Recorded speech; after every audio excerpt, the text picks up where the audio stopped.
Hello guys, good morning. Yes, morning. Ngayon pababa tayo. Kasi hinatid lang natin si Mrs. dun sa school.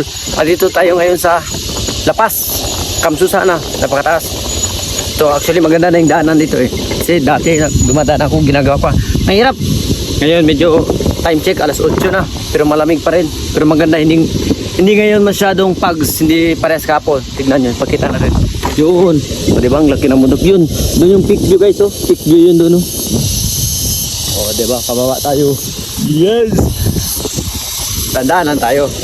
Video lang tayo kasi medyo mag-isa naman tayo ngayon bababa. Kasi magkuha tayo ng ticket. Yes, tama. Magkuha tayo ng ticket. Kasi back to reality na naman tayo. Work na naman tayo, diba? Medyo maganda yung panahon ngayon. Diba? Hindi masyadong pags. Pero still malamig pa rin. O diba? Mag-ingat tayo lahat guys. Mag-ingat tayo. Lalo na nagbabiyahe pala ngayon. O diba? Pababa tayo. Yun lang. Para ingat. Really?